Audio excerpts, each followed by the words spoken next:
Ang Antikristo ba ay may kapangyarihang magbigay ng kahulugan kung ano ang kasalanan? At nagdadagdag pa ito ng bagong kasalanan na dapat pagsisihan ng mundo. At itinataguyod nito ang bagong parating na batas, ang Sunday Law. Nasa pilitang gawing ito bilang araw ng pahinga.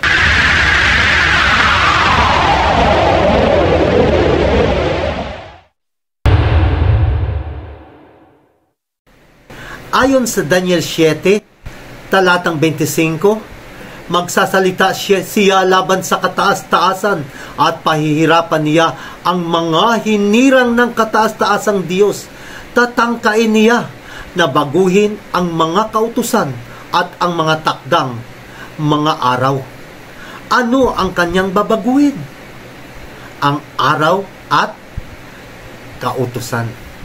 Si Pope Francis ay nagpatawag ng synod. Ang ibig sabihin ng synod ay ang pagkakaisa ng lahat ng tao, ng mga mananampalataya sa pangkalahatan na upang maunawaan kung paano ang Diyos nakikipag-usap sa atin. At bakit? Narito ang dahilan. Dahil nais niyang baguhin ang pananaw ng mundo kung paano unawain na kung ano ang kasalanan. Ano ba ang iniisip ng Papa tungkol dito, mahal na mga kaibigan? Bakit sila nagpapakilala ng bagong kakaibang kahulugan ng kasalanan? Ayon sa Biblia, ang kasalanan ay ang paglabag sa 10 utos ng Diyos. Sa Catholic Star Heralds, sabi ng Vatican, sa mga kasalanang ikinukumpisal ay kasama na ang mga kasalanan laban sa kapayapaan, kasalanan na laban sa paglalang, kasalanan laban sa mga katutubong populasyon at mga migrante, ang kasalanan ng pang-aabuso, kasalanan laban sa kababaihan, pamilya at kabataan, ang kasalanang ginagamit ang doktrina bilang mga batong inihahagis sa iba, kasalanan laban sa kahirapan, kasalanan laban sa sudalidad o ang ayaw makinig at pakikipag-isa. Mga mahal na kaibigan, tatanungin ko kayo, kasalanan ba na ikaw ay maging isang mahirap? Mga kasalanan laban sa paglikha, mga kasalanan laban sa mga puno at mga bulaklak at maging sa kalangitan, kasalanan sa paglabag sa climate change law. Ang lahat na ito ay binibigkas ng Vatican bilang mga patakaran. Ano ang agenda sa likod ng panukalang ito na kanyang binibigkas na mga kasalanan? Ang dyablo ay tuso. Mahal na mga kaibigan, tandaan mo ito na nagmula sa Henesis, Kabanata 3. Bago niya ipapatupad na dapat mong panatilihin ang climate Sunday Law bilang huwad na ika-4 na utos, kailangan muna niyang baluktukin ang kahulugan ng kasalanan upang ang mga tao na sumasalungat at hindi sumusunod sa climate Sunday Sabbath ay magiging isang kasalanan at dahil dito ikaw ay parurusahan. Nakikita mo ba ang paglalatag ng pundasyon ng panlilinlang sa mga huling araw? Inihayag sa Apokalipsis, Kabanata 13, talatang 15, ay tungkol ito sa mga tao na kapag hindi susunod sa Antikristo, sila ay papatayin.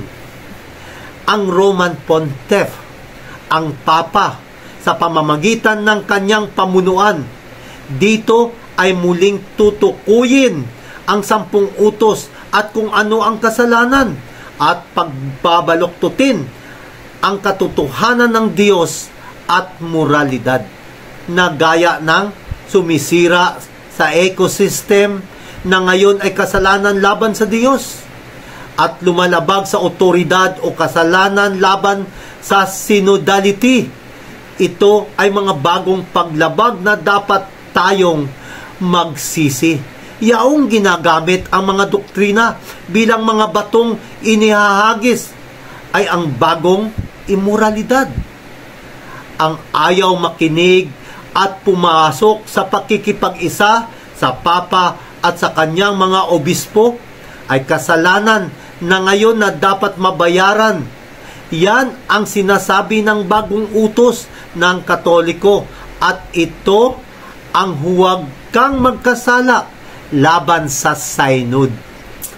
Patuloy na hawak ng Roma ang kapangyarihan na tukuyin at baguhin ang batas moral. Ito ang paghahanda na iyong iingatan, mga batas na tungkol sa climate change. Ayon sa Convert Catechism at Catholic Doctrine, pahina 49. Ang tanong, ano ang pangalawang utos? Ang sagot mula sa simbahang Katoliko, ang pangalawang utos ay ang huwag mong gagamitin ang pangalan ng Panginoong Diyos sa walang kabuluhan. Iyon ay hindi ang pangalawang utos sapagkat ang pangalawang utos sa Exodus 20, talatang 4 at 5, huwag kang gagawa para sa iyo ng larawang inanyuan o ng kawangis man ng anumang anyong nasa itaas ng langit o ng nasa ibaba ng lupa o ng nasa tubig sa ilalim ng lupa. Huwag mong yuyukuran sila o paglilingkuran man sila. Ang 10 utos ng Catholic version ay inalis na nila ang pangalawang utos. Ito pa ang isang pagbabago na ginawa nila. Tanong, ano ang araw ng Sabat? Ang sagot, Sabado ang araw ng Sabat. Tanong, bakit natin sinusunod ang linggo sa halip ng Sabado? Sagot, mula sa simbahang Romano Katoliko, sapagkat inilipat ng simbahang Katoliko ang solemni mula sa Sabado patungo sa linggo. Inangkin ng kapapahan na kanilang binago ang kautusan ng Diyos. Ang pangalawang utos ay inalis. At upang mapanatili ang 10 utos, hinati ang 10 utos sa 2 bahagi. Pagkatapos ay binago nila ang pang-4 na utos mula sa Sabat patungo sa araw ng linggo. Wala ni isa dito sa planetang lupa ang maaring baguhin ang kautusan ng Diyos. Isinisiwalat sa atin ng mga hula sa Biblia na magkakaroon ng pandaigdigang kapangyarihan na mag-aangkin na may karapatan sa mga bagay na pag-aari lamang ng Diyos. Ang Biblia ang nag-iisang maaring magbibigay ng kahulugan tungkol sa kasalanan at moralidad. At wala kang matatagpuan sa Biblia na kasalanan laban sa kahirapan. Dahil si Jesus mismo ay namuhay sa kahirapan noong siya ay dumating sa mundong ito. Walang ganoong kasalanan laban sa paglalang o mga kasalanan laban sa carbon emission. Hindi kasalanan ang pagpapatakbo ng kotse o sasakyang pangimpapawid na pinapagana ng mga carbon fuel. Sa katunayan, ang eroplano ng Vatican na naghatid ng Papa saan mang dako ng mundo ay nagpaparumi ng hangin sa pamamagitan ng carbon dioxide.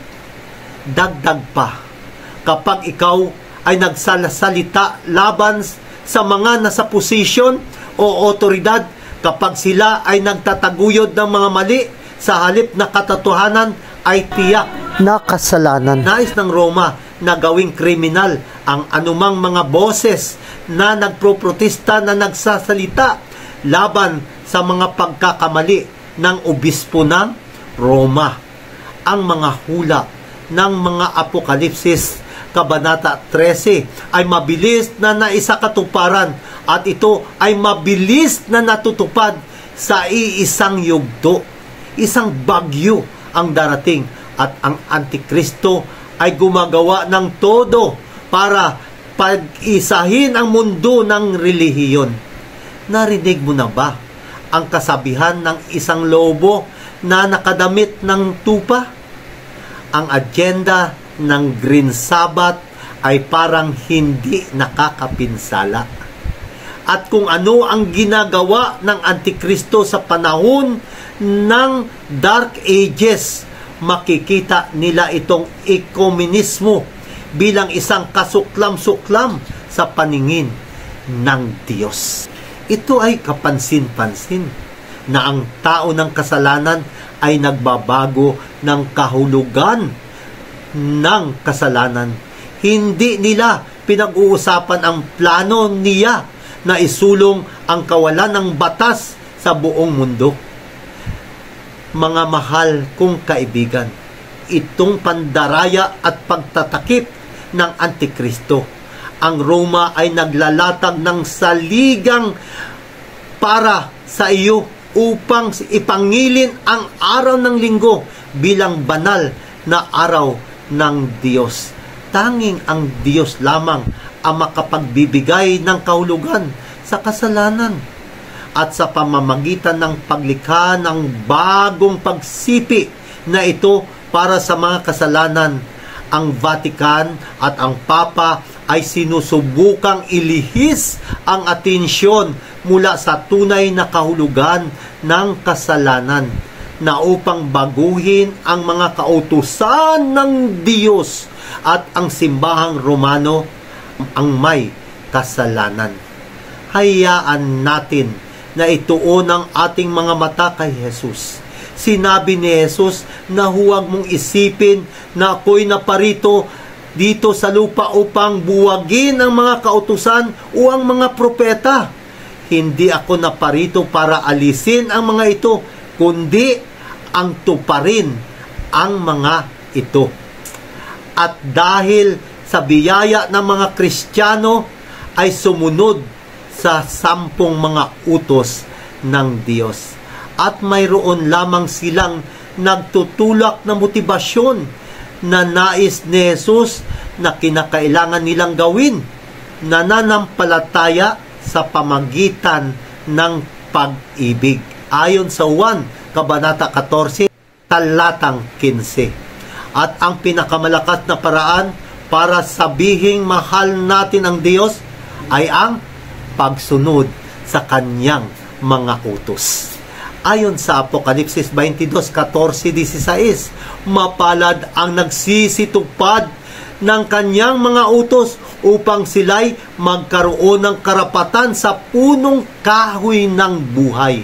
Kinuha ni Jesus at isinuot ang kurunang tinik para kaya nating magsuot at tumanggap ng kuruna ng buhay.